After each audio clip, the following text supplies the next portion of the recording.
Zoti për të treguar se jehudin këmbgulin më tepër se të tjerët në punët e këqija, urdhëron e thot: Laqad akhadna mithaqa bani Israila wa arsalna ilayhim rusulan kullama ja'ahum rasul bima la tahwa anfusuhum fariqan kadhabu wa fariqan yaqtulun.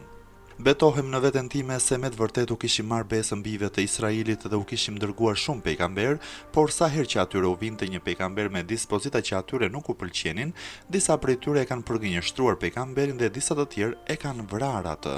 Shpjegime. Bejzaviu thot për theksuar se Ben Israilët e kanë bërë si zakon përgënjeshtrimin dhe vrasjen e pejgamberëve, foljen Yaqtulun Zoti e ka prur në trajtën që tregon se atë krim ata e kanë bërë shpeshherë. Pejgamberët që kanë vrarë jehudint është për të madhin Zekeria dhe Jahja dhe për të tjerë që nuk ju adim emrat. Përse i përket të madhit Isa, ata edhe këtë deshën ta vrisnin, por nuk mundën. Ata kanë dashur të vrisnin edhe të madhin Muhammed, janë munduar të bëjnë atentat kundër jetës së tij, por Zoti ka bërë që ata të dështojnë.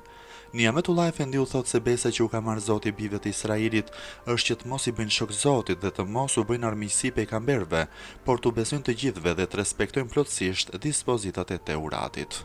وحسبوا ألا تكون فتنة فعموا وصموا ثم تاب الله عليهم ثم عموا وصموا كثير منهم والله بصير بما يعملون. Ata pandehen se nuk do të ndodhë ndonjë katastrofë, pra ata u verbuan e u shurduan, nuk e pan të drejtën dhe mbetën në errësirën e padijes. Pastaj Zoti e pranoi teuben e tyre, por pastaj përsëri shumë prej tyre u verbuan e u shurduan.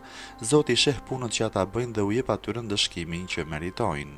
Zoti tregoi gabimet e jehudive për treguar edhe gabimet e disa sekteve të krishterëve, urdhëron e thot: Laqad kafara alladhina qalu inna Allaha huwa al-Masih ibn Maryam wa qala al-Masih ya bani Israila wa'budu Allaha rabbi wa rabbakum innahu man yushrik billahi faqad harrama Allahu alayhi al-jannah wa ma'wahu an-nar wa ma lidh-dhalimin min ansar. Betohem në veten time se me të vërtet u bën mohues qafira ata që thanë se Zoti është Mesihu i biri Merjemes, por Mesihu u tha atyre o bijtë të Israilit ta adhuroni Zotin që është Zoti im e Zoti juaj, kushdo që i bën shok Zotit ai e largon atë nga xheneti dhe vendi i tij është në zjarr dhe për mizorët nuk ka asnjë ndihmues. Shpjegime. Në tefsirin Hazin thuhet se ata që e thon këtë fjalë që përmend ajeti janë partitë e krishterë të quajtura Markusije dhe Nesturie. Fahri Raziu thot se fjalën Zoti është Mesihu biri Merjemes e thanë Jakubit, të cilët besojnë se Merjemi e ka lindur Isan si Zot dhe se hyjni është bashkuar me Isan. Zoti tregon se ata që e thon këtë fjalë janë qafir dhe se i madh Isa u ka thënë atyre adhuroni Zotin që është Zoti im dhe Zoti juaj. Me ato fjalë ai ka dashur të thotë hiqni dorë nga i besimi i gabuar. Është budallallëk të besohet ashtu, sepse siç jeni ju njerëz ashtu edhe unë jam njeri. Zoti është Zoti im e Zoti juaj. Ai është shumë i lartë që të hyjë diku e të bashkohet me ndonjërin.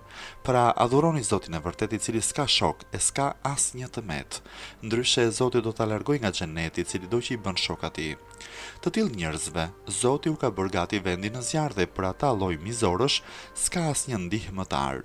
Kështu ka dashur të thotë i madhi Isa të gjithë bijve të Israilit dhe t'i nxjisë ata në besimin e vërtet. Zoti i tregoi punën e një pale të krishterësh për treguar edhe punën e një pale tjetër të tyre, urdhëron e thot: Laqad kafara alladhina qalu inna Allaha thalithu thalatha wa ma min ilahin illa ilahu wahid wa in lam yantahu amma yaqulun la yamassanna alladhina kafaru minhum adhabun alim. Betohem në veten time se me të vërtet mohuan ata që thanë se Zoti është i treti i tre zotave. Nuk ka të adhuruar me të drejtë përveç atij, ai është një i adhuruar i vetëm. Nëse ata nuk heqin dorë nga fjalët që thon, patjetër atyre që mohojnë do t'u takojë një ndëshkim shumë i dhimbshëm. Shpjegime. Në tefsirin Hazin thuhet se ata që thanë këto fjalë në këtë ajet janë grupet e krishterë të quajtur Markusie dhe Nesturie.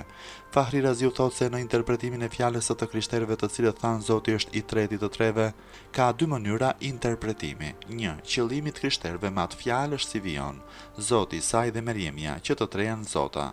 Interpretuesit thonë se qëllimi i tyre është, siç u përmend, e forcon fjala e Zotit që do t'i drejtojë ditën e Kiametit Isait. Ati i the njerëzve më merrni mua dhe nënën time si dy zota veç Zotit? Pra fraza, Zoti është i treti, i të tretëve, do të thotë Zoti është njëri nga tre zotat, por kjo është kufër. Vahidi ka thënë se nuk numërohet kufër fjala e atij që thotë Zoti është i treti të tretëve, kur ai njerëz ka qëllim kuptimin e mësipërm. Le të supozojmë se dikush thotë, këtë punë e di unë dhe ti dhe i treti që e di është Zoti dhe këtë fjalë shkurton këtu. Zoti është i treti i ne të dyve. Atëherë nuk numërohet se ai njeri ka folur kufër. 2 është se mutekelliminët, dietarët e procedurës së besimit islam, thanë se dhe krishterët mëtojnë si vijon. Zoti është një gjauher, sendi i qëndrueshëm, vetvetiu në 3 rrënjë, Ati, Biri dhe Shpirti i Shenjtë. Këto të treja janë një Zot, sikurse fjala dielli që përfshin rrezullin e diellit, rrezet e tij dhe nxehtësinë, po ashtu dhe fjala Zot përfshin Atin, Birin dhe Shpirtin e Shenjtë. Ati, thonë të krishterët, është për veten e Zotit, Biri është për fjalën e Zotit, e cila është përzirë në trupin e Isait, siç përzihet uji me qumshtin. Shpirti i Shenjtë është për gjallërinë e Zotit, të krishterët mëtojnë se Ati është Zot, Biri është Zot shok, Shpirti i Shenjtë është Zot dhe që të tre janë një Zot i vetëm. Ky lloj besimi, thot Fahri Raziu, dihet se është batil, fare i kot, sepse 3 nuk bëhen 1 dhe 1 kur nuk bëhet 3. Nuk ka në botë ndonjë fjalë më të kotë se kjo fjalë e të krishterëve.